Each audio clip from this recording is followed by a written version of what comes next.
precursors, threonine. It's an essential amino acid. You're going to have to get it from your diet. You can't make it. Again, your meats, nuts, eggs, and beans. Taurine is found in meat and fish. Fortunately, your body can make some, but don't kid yourself. There are going to be some people who do better with a supplement. That's the whole concept behind optimizing things. Methionine is another essential amino acid. You have to eat it. Your body uses it to make that taurine. It's going to make S-adenosylmethionine with it, phosphatidylcholine. All of these things are important for your brain to work well. You find it in cottage cheese, fish, seafoods, meats, poultry, peanuts, sesame seeds, lentils. And then lysine, that last essential amino acid, is again found in meat, cheese, fish, nuts, eggs, and the legumes. So moving right along, now that you realize you've got to eat a balanced diet, get plenty of protein, how do we get rid of the toxins? It can be easy and it can be difficult. I'd just like to take a second here to talk about how important I think it is that we have our detox systems optimized and the least amount of toxins going in. A healthy body should be able to process some toxic substances, like if you cook on aluminum foil or in aluminum pans, like if you use herbicides and pesticides on your lawn, which a lot of people do. A healthy body should be able to process some of that.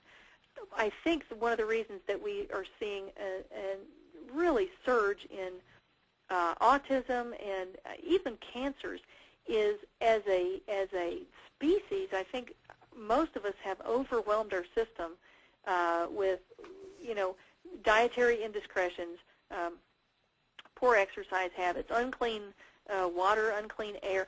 The systems are just overwhelmed, and we're not actually optimizing the other things that are in there. And I'll talk more about that in the autism talk next week. But these are, you've got to limit as much of the toxins as you can without making yourself crazy.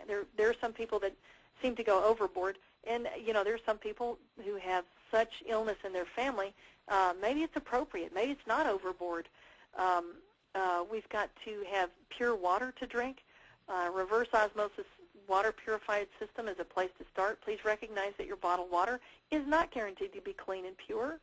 It may be from the tap. It may be dirtier than tap water. There's very little regulation of that industry at this point.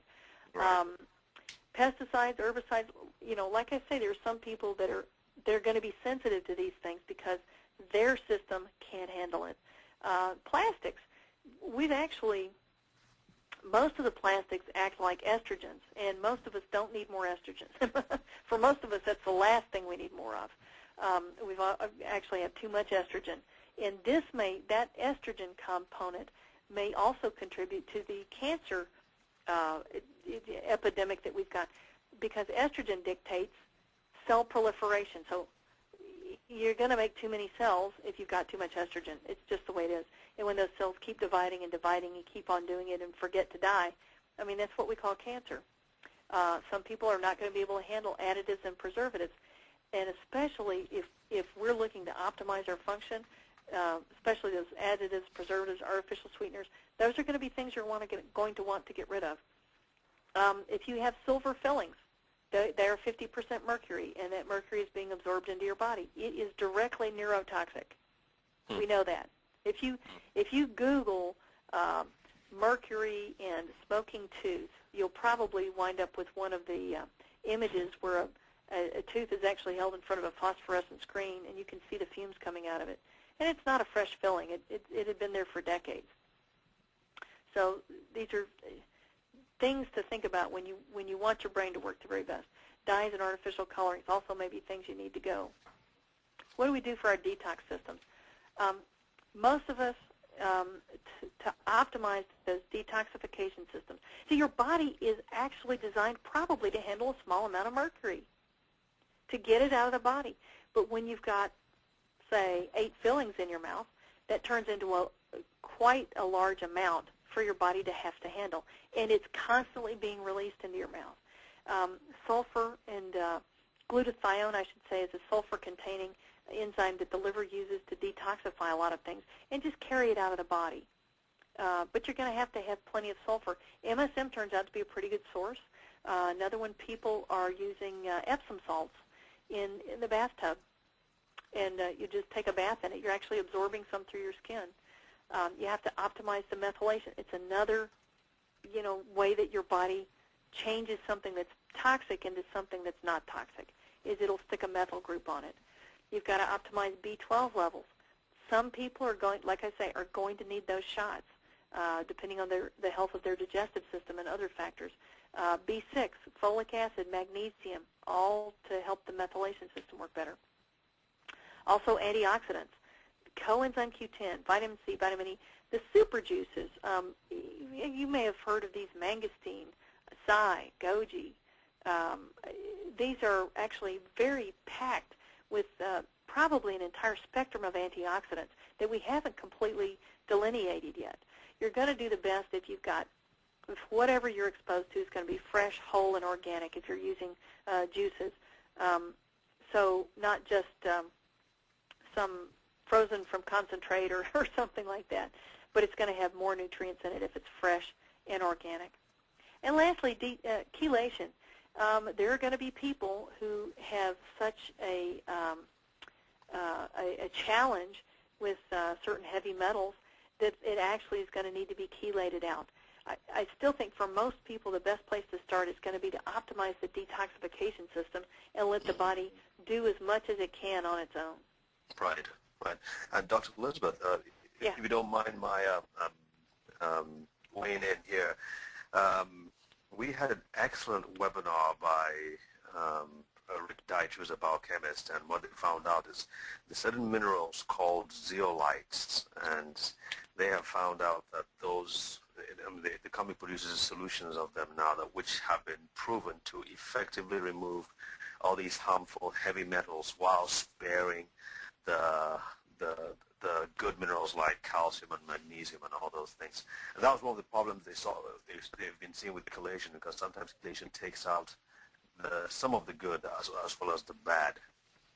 Yeah, and this is why actually if you're going to do chelation, for heaven's sakes, go to a heavy metal toxicologist who knows what they're doing. The one that I love is actually a very dear friend of mine. He lives in Alaska, and her name is Dr. Sandra Denton. About every, I don't remember if she said fourth or fifth chelation, they are giving minerals back to make sure that they've got the minerals in that they need. Right. So zeolite is good, and actually another one, in the fulvic mineral, the fulvate itself actually looks like a little Christmas tree wreath. It almost looks like a little ring. And fulvic mineral solutions they'll drop off their whatever the mineral is they're dropping off, magnesium or something, and then they tend to pick up a heavy metal and carry it out. So these are great adjuncts. Absolutely. I'm glad you brought that up. Sure, sure. We want to eliminate allergens and allergies if at all possible. And I say start with a diet. This is one of the things that really came clear to me at a recent conference I attended.